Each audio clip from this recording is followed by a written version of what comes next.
better, do better, and ultimately live better. It's the weekly talk show where we talk about things that can enhance your life, improve your everyday existence, and give you knowledge on things that can help you. Today we're back at International Students, and we're talking about finding funding. I'm having a young man who's found over $200,000 to fund his education. A young man just like you. The only difference is he went looking for funding, and he knows some things that we can learn. Today, we're talking with Jeremy. How are you, Jeremy? I'm very good, Nigel. Great. Thank you for inviting me. Now, tell me a little bit of if it's a myth or a reality that there's funding out there that people can access.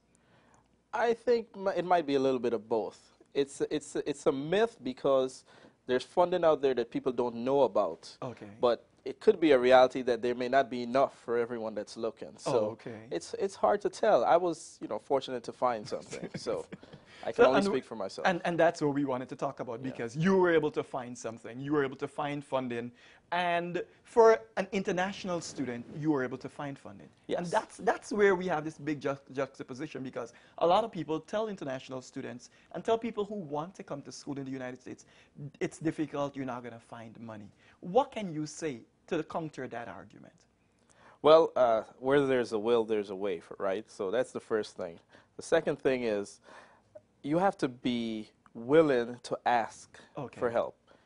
Go to the library, get books, and do some research. Okay. I think it also helps to know what you want to study because once you know what you want to study, you can narrow in on what types of funding are available for those particular fields and subjects. Okay. And we could talk about my field if you'd like. But that's critical because if you can talk like that, or if you can talk about funding like that, it tells me that there's a path that we can follow. Yes. So let's talk a little bit on the where you look, how you look, what to do part of this whole funding your educational dreams. Because, some time ago I interviewed a young lady who had over $250,000 in funding. Okay. That was an international student too. So here we hear from you that you have been able to find over $200,000. Where did you start out and what was your first step? Back to Reaching Up, we're here talking about finding scholarships to go to school here in the United States of America. And we're talking to a young man who came to the United States as an international student and was able to find almost 100% of his tuition in scholarships. Jeremy, where do you start as the first step in the planning stages? Well, going back to taking those standardized tests, once you start taking the test, at the end of the test, you can check off all the boxes for the colleges that you want to receive mail from. Okay. If you haven't taken the test, if you're still in your home country, I would say use the internet and apply online. Ask for information and emails. And I think that's a great way to start. You start by establishing relationships with universities that you're interested in. And they do a lot of the work. They really try hard to recruit students in America. For your undergrad, what types of scholarships were you able to find?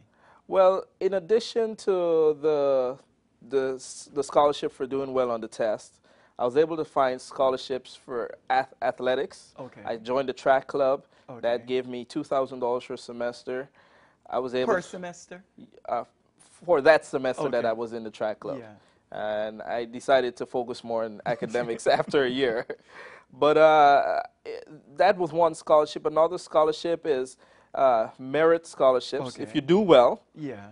If you get a good GPA your first year, they'll give you money because they want you to stay there, and they're rewarding good grades. So I think good grades is one of the sure ways to get something. Yeah. So basically, once you take the SAT, you do outstanding, you take the GRE, you do outstanding, definitely you'll get yourself funding for You'll get some funding for sure. Yeah, it's in this country they really try to make sure that people who are doing well stay there. And that's a good thing. So you wanted to focus on taking the exams. Right. What types of organizations can they look for if they're looking for organizational funding or merit-based funding?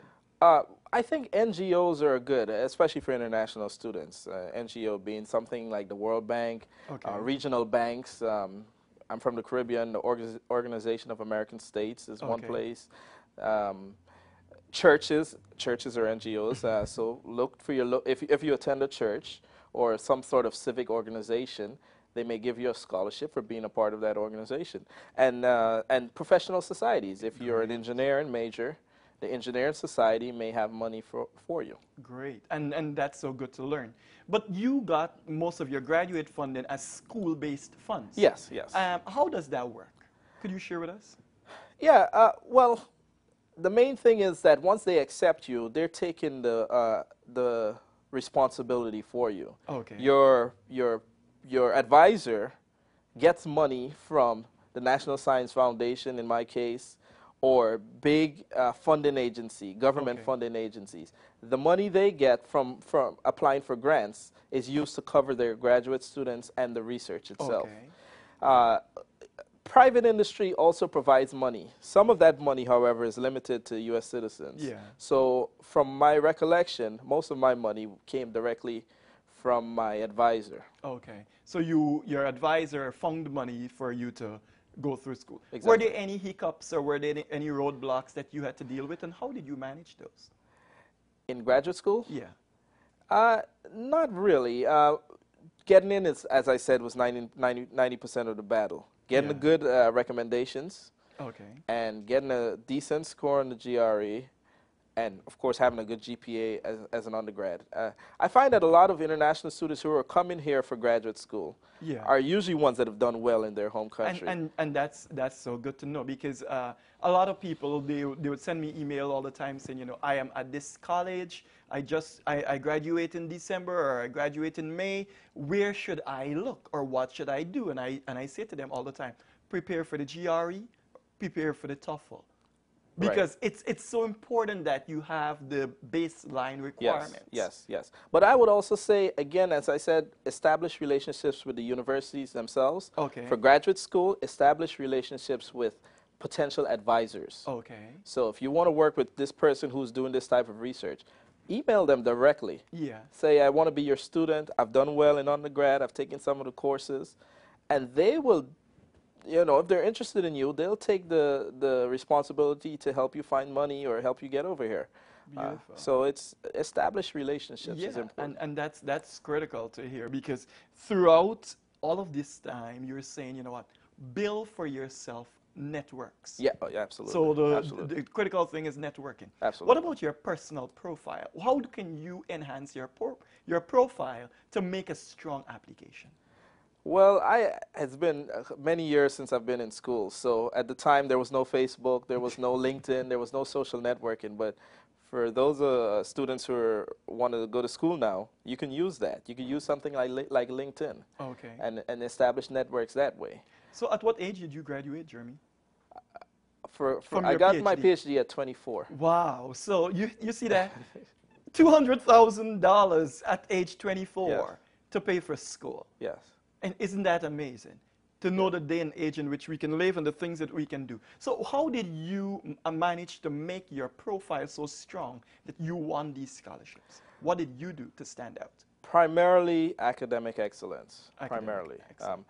If you don't have a very, very strong academic background, you can still do well by establishing relationships and leveraging maybe your work experience. Okay. There are many people, international students, that have worked, you know, with engineering companies, for example, oil fields, and I didn't have that experience to leverage, so I had to leverage my GPA. If you have whatever you have, try to leverage it. Okay. We'll be right back, and we'll continue talking with Jeremy, a young man who got his PhD at age 24 and got over $200,000 in scholarships.